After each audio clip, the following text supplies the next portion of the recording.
Hello, ladies and gentlemen of the USFL Premier 20-Team League. These are highlights and previews going forward. I'm going to try to make this, I'm on a crunch today, but I wanted to get this out. Some of you enjoy them, some of you maybe not so much. Michael Rodriguez coming in, he has really brought it in the way of productions, highlights, and previews. I'm definitely going to step it up. I got my flag fixed up.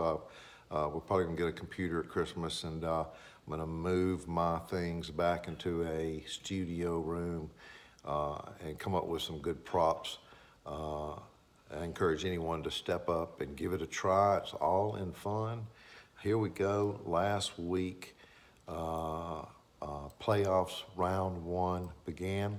Of course, the four bottom teams, bottom four did not play, even though you were lined up. You should have been rebuilding and should continue to rebuild. And this week, four in the bottom tier of you that lost, you are out. I will briefly mention those games in the bottom tier.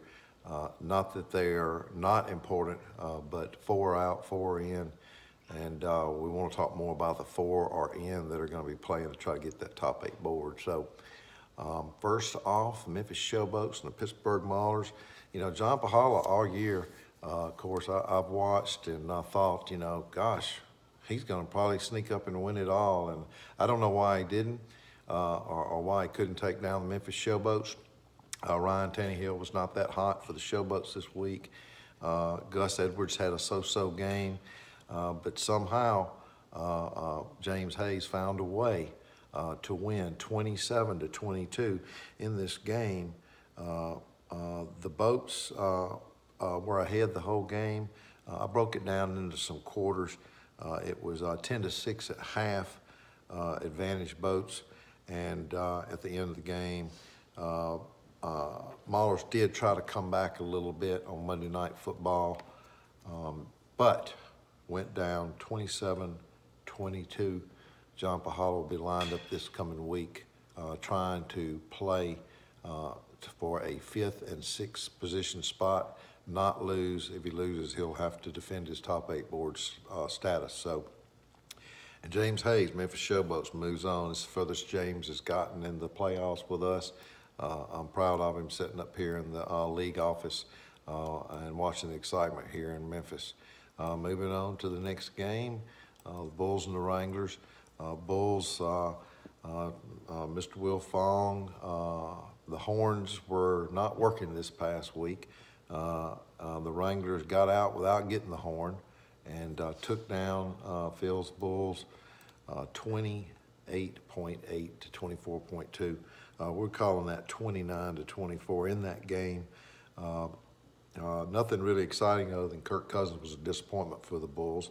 Probably cost them a win for sure, along with the fact that none of his other players really had an outstanding game. They all performed as expected. But on the other hand, Kevin Perley with Arizona Wranglers, George Kittle comes up with 8 points. Unbelievable. Big Ben, solid, keeps a good game. He was able to pull this one out, Kevin, and move on. Now moving into round two, one more win, he's in the Bassett Bowl. The Bulls will play for a 3rd and 4th spot. The Outlaws and the Panthers. Kyle Smith's team goes into Mark Niemi's Panthers, Detroit Silverdome, and looks like that once again Michigan Panthers, Mark Niemi prevails. What can I say? A lot of Kansas City players on Mark's team. So hard to beat. I think he's going to win it all. But we'll discuss that upcoming game in round two. Federals and the Hitman. What a close game throughout. 18-17 at half for the Hitman. Game ends 31-30.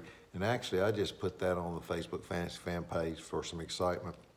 30.3 to 30.2. I don't break them down anymore like I used to per short video unless I really had to, but you can actually put your arrow over the score and it will show you the breakdown all the way to the hundredths of a point.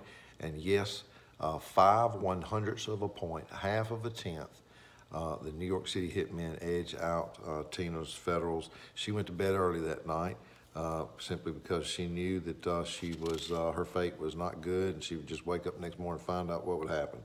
And that is what happened. Terry Harness moves on. The new bracket this coming week, I'll discuss in just a moment. The other games that mattered, the Stallions and the Gamblers, Gamblers were able to pull that one out. Henry Raito, you need to be rebuilding, thinking about who you can pick up that's out there in the free agency pool, prospective players for next year. Gunslingers win over the Breakers. Jason, I see, is already rebuilding. Jake is going to try to get on that top 8 board. I think he deserves to be there. Most points scored against him all year. Almost scored more points than anybody else. That's just the way fantasy football works sometimes. But Jake's going to try hard to make that top 8 board as he's still in the Blitz and Express. Theo and Christine, you guys always bring it. I've been on the top 8 board. Your dad was on the top 8 board for 2 or 3 years. It seemed like, one of the more consistent, good teams in the league, I believe. And y'all are carrying that torch, and we're so glad for it. But you guys are fighting to make that top 8 board spot as well. Going into next week's games, however, is a different story, and I am not going to do much discussing with those other than to say that the Memphis Showboats will play the Arizona Wranglers, and also, which, gosh, that game is a 3-point game, and then Michigan Panthers are going to defend on their home field against New York City Hitmen, Terry Harness. Terry Harness is trying to win for the Hitmen name, which, it was never a USFL team, but nonetheless, the Hitmen could go down in history as a USFL winner in Season 6, which never existed in the real world. But in our world, that's the history that may be made if Terry can somehow pull off a win against Michigan. I know everyone's going to be watching 2 great games to go to the Bassett Bowl. If you saw my report on the Fantasy Fan page of the halftime score, third quarter score, and final score, you can also follow. You can go to our league easily. It's public. You can go on you can click the icons, the green icons that say play fantasy football. It's not going to send you somewhere and make you play fantasy football. It's going to send you to our league, and there you can look at the scoreboard. But I will display on the when I have time on the Fantasy Fan page, break down the score, especially on the Bassett Bowl. Mark Nemi, former champion last year with Michigan Panthers and possible champion this year, will be doing an intro of the Bassett Bowl here in the coming days. Exciting stuff follows there. Good luck, guys, all of you that are in the playoffs still.